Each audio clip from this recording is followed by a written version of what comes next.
The man charged with killing 3 people over the weekend back in court this morning. Less than 3 hours ago, a judge reduced Daniel Rivera's bond. He is accused of drinking and crashing his SUV into a golf cart in Cypress.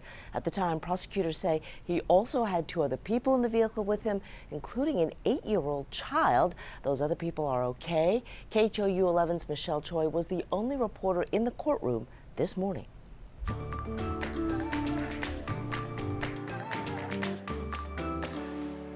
Sherman, right now 21-year-old Daniel Rivera is facing 3 counts of felony murder. His total bond was initially set at $600,000 in probable cause court, but just hours ago, a visiting judge here at the criminal courthouse lowered that amount to a total of $525,000 or $175,000 for each case, after his attorneys argued he was not a flight risk and he has no criminal history. Take a look. KHOU 11 was the only news crew to get video of Rivera in court this morning. He was still in custody. One of his major bond conditions include no driving, following a curfew, and wearing ankle monitors. He had 3 lawyers present this morning. They did not want to stop to talk to us, but we heard them in court asking the judge to sign off on several motions they filed, including preserving the vehicles involved in the deadly crash. Rivera is accused of drinking and driving this black Cadillac Escalade. Harris County Sheriff's deputies say just before 3 a.m. Sunday, Rivera ran a stop sign and crashed into a golf cart at Greenhouse Road near the Town Lake Parkway intersection in Cypress.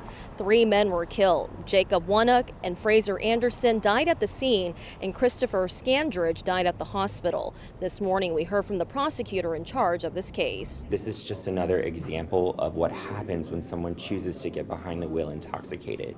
I just want to make sure that the message is very clear that the prosecutors at the Harris County District Attorney's Office will hold you accountable for your actions if you do make that selfish decision. At the time, prosecutors say Daniel Rivera's blood alcohol level was 0.136, which is nearly twice the legal limit.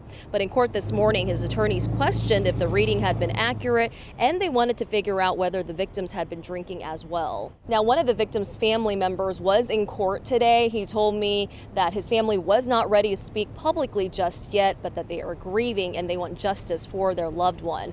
Rivera is due back in court on Monday. Back to you.